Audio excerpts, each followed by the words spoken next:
E aí galera, tudo bem? Eu sou Alex Vitor e hoje eu vou falar para vocês como vocês podem realmente melhorar os seus desenhos. Então se você já curtiu esse tema, se inscreve e dá um like aqui embaixo, beleza? Que a gente vai falar disso logo logo. Chega aí. Bom, você gostaria de saber como você pode sair desse desenho para esse?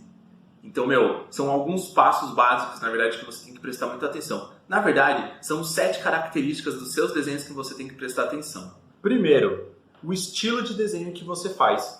Nossa, como assim o estilo de desenho que eu faço? O que você mais gosta de fazer, sei lá, você gosta de desenhar anime, você gosta de fazer desenhos realistas, desenhos de super-heróis, cartoons, sei lá, caricaturas. Então, assim, dentro de cada um desses estilos, você tem as suas próprias características. Então é muito importante que você observe o estilo que você mais gosta e o que você mais se identifica ou o que você quer aprender por primeiro, beleza? 2. As proporções do seu estilo. Como eu falei anteriormente, existem vários estilos. E dentro de cada estilo você tem a sua própria proporção. Por exemplo, um desenho de super-herói. Os super-heróis normalmente eles são grandes e musculosos. Para dar o aspecto de grande e musculoso, normalmente o corpo acaba tendo um tamanho maior e a cabeça um tamanho menor. O que dá um aspecto que o corpo é super grande, forte e tal. Porque, por exemplo, se você for comparar um desenho de super-herói com um desenho de um corpo humano normal, um desenho realista, você consegue observar que as proporções são diferentes. Por exemplo, para você fazer a proporção de distância de um ombro ao outro, são basicamente 2 cabeças deitadas assim. Observe que, por exemplo, a minha cabeça, se eu fizer assim, é quase do tamanho do centro do meu tórax até o ombro. E a mesma coisa assim. Em super-herói é diferente, porque o tamanho da envergadura é maior do que o tamanho de uma cabeça de cada lado. Então acaba dando um aspecto maior. Para vocês observarem bem isso, peguem os desenhos do Hulk. O Hulk é o super-herói que é mais desproporcional do mundo, beleza? E aí, por exemplo, você pega um anime. As características de um anime é basicamente um rosto meio fino, os olhos grandes e um cabelo assim, todo espetado e tal. A maioria, né? Então, você tem que prestar muita atenção, tá? Vocês observaram que eu falei só de 3 estilos de desenhos e cada um desses 3 tem as suas características próprias e as suas próprias proporções. Então não adianta nada você, sei lá, querer fazer o rosto de um anime dentro de um super-herói. Porque às vezes o anime, a distância dos olhos é diferente, a distância da boca para o queixo é diferente. Normalmente os animes têm uma distância da boca para o queixo um pouco menor do que a de um super-herói, que normalmente eles são super queixudos, né? Um queixo super grande, do que um desenho realista também. Ou, por exemplo, um cartoon. Mas o cartoon, ou até mesmo a caricatura, são extravagâncias de características próprias de personagens. Sei lá, uma orelha super gigante, um nariz grandão, uma boca grande, esse tipo de coisa. Então é muito importante que vocês observem esse tipo de proporção que eu exemplifiquei aqui agora para vocês, tá bom? Terceiro, você tem que prestar muita atenção em aspectos 3D e de profundidade. Nossa, mas como assim aspecto 3D de profundidade? Bom, profundidade é quando você olha num desenho, você vê um desenho na frente, mas você vê um plano de fundo nele. Você tem a ideia que tem algo atrás do desenho. E quando você vê, por exemplo, 3D, é quando você olha e tem uma noção de profundidade. É como, por exemplo, você vê um cubo. Olha só, por exemplo, essa parte que eu estou fazendo agora. Bom, aqui na folha eu pego e faço um pontinho e a partir desse ponto eu traço 4 retas. Observem que essas retas elas estão formando um aspecto de profundidade, parecendo que é um corredor que eu estou numa ponta de olho para outra ponta. Agora que eu coloquei as partes dá para ficar um pouco mais visível isso. E esse é um exercício muito legal para você começar a ter uma ideia de profundidade. Agora eu vou fazer o cubo. O cubo é um objeto básico para entendimento do 3D. E a partir do cubo a gente consegue fazer outras coisas, como por exemplo, uma casa, que é o que eu estou fazendo aí do lado. É algo muito rápido e fácil de fazer e vale muito a pena o treinamento. Então é basicamente isso, se você gosta de fazer, sei lá, desenhos de casas, paisagens, até mesmo de pessoas. Esse é um aspecto 3D de proporções, de profundidade que você tem que se atentar. Você não é muito bom nisso ainda? Então começa a treinar aspectos de profundidade reais. Faça esse exercício que eu fiz aqui agora, de você colocar um ponto e sair a partir desse ponto e formar um corredor, portas, fazer exercícios com cubos, fazer, sabe, retângulos e tal, porque daí isso você começa a desenvolver essa habilidade de uma visão em 3D, o que é muito importante, tá bom? Quarto, luz e sombra. Não adianta nada você saber o seu estilo, saber as proporções e saber o aspecto de profundidade 3D se você não consegue fazer luz e sombra. Luz e sombra, para qualquer técnica que você use, é muito importante. E é muito básico. Por exemplo, olha esse círculo que eu estou fazendo. Aqui com papel, eu faço o círculo e esse círculo, depois que ele está pronto, eu faço a identificação do foco de luz. Ali eu desenho uma lâmpada e de onde a luz está surgindo. A partir desse ponto, eu sei onde eu terei que ter sombra e onde eu terei que ter luz. Então, com isso, eu começo a fazer um escurecimento leve e depois eu faço um escurecimento um pouquinho mais forte.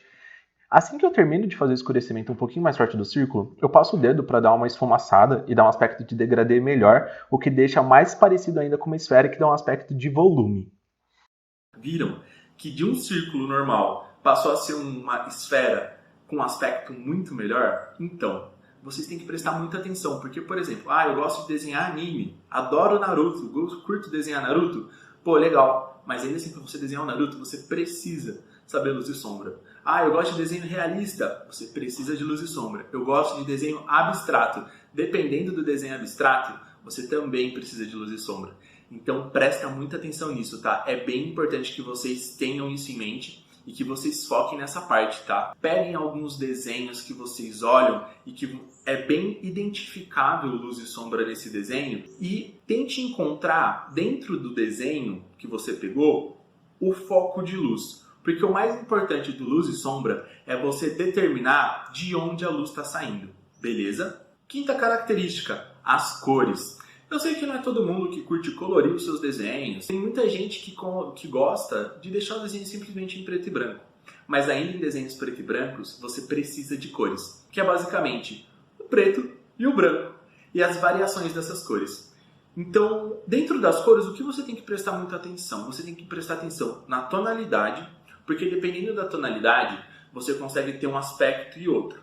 As tonalidades, elas são muito importantes, principalmente para você fazer a característica que eu falei anteriormente, que é a característica de luz e sombra.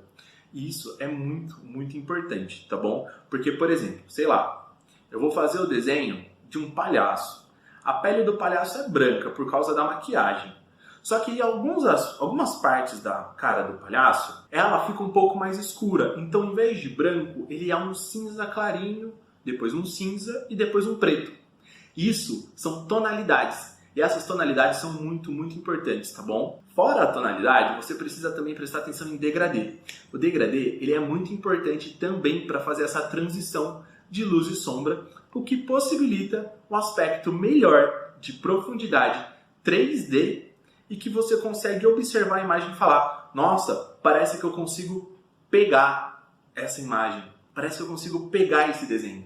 Então é muito importante você, dentro de cores, você ter uma ideia sobre tonalidades, degradê e muito, muito importante vocês saberem teoria das cores. Teoria das cores é uma coisa que eu ainda vou abordar aqui no canal, tá bom? Então se vocês querem isso, deixem aqui embaixo nos comentários falando que vocês topam, que vocês querem que eu faça um vídeo sobre teoria das cores, que é muito importante. Sexta característica, o material que você usa. O material ele é muito importante, porque determinadas técnicas usam determinados materiais. Por exemplo, se eu faço desenho com Posca é uma caneta, mas é uma técnica diferente de eu usar, por exemplo, aquarela, ou eu fazer um grafite. São técnicas diferentes. Então, dependendo do material que você usa, você sempre tem que começar do zero. É basicamente, sei lá, eu faço desenhos em aquarela, mas eu quero aprender a fazer desenho com spray, eu vou ter que pegar técnicas básicas do spray para começar a fazer meus testes. Mas é claro, se você já conhece, se você já tem um conhecimento legal sobre luz e sombra, 3D, proporções, o estilo de desenho que você gosta, você não vai ter que começar totalmente do zero. Muito pelo contrário, você já começa com uma bagagem e você já tem uma ideia do que aquele desenho vai fazer, do que você quer naquele desenho.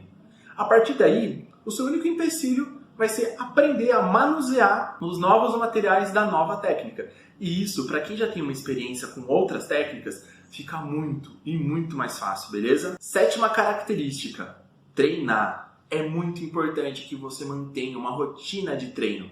É basicamente um atleta. Um atleta, para ele ser um atleta e para ele melhorar, ele tem que treinar todo dia. Então para você melhorar os seus desenhos, você tem que pegar todas essas informações que eu disse e fazer vários exercícios todos os dias. você tem que se manter praticando, porque é só com a prática que a gente consegue melhorar. E, como brinde, uma 8ª dica, que é uma dica de vida. Peguem referências de outros artistas.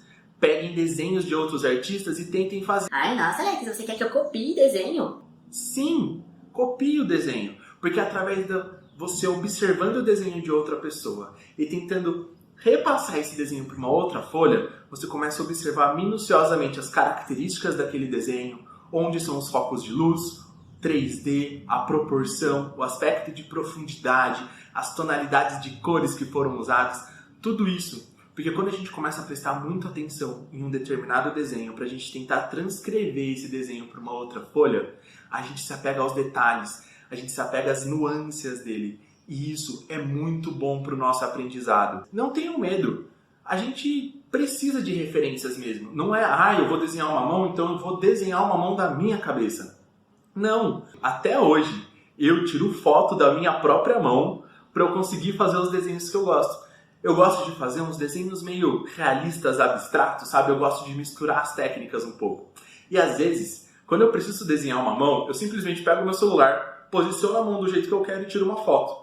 Porque aí eu olho a foto, eu falo, essa posição não está muito legal, eu vou lá e tiro outra. Depois eu escolho a melhor posição para mim. E a partir da foto da minha mão, eu faço o meu desenho de mão no aspecto que eu quiser. Então assim, não tenha vergonha, não tenha medo de realmente parar, observar e tentar refazer outros desenhos. Porque isso é muito importante para a nossa evolução, beleza? Então é isso, pessoal. Se inscreve no canal, se você gostou do vídeo, deixa seu like. Deixa aqui nos comentários o que você achou e quais outros temas vocês querem que eu traga, tá bom? Fico esperando vocês. Até o próximo vídeo. Beijos. Tchau.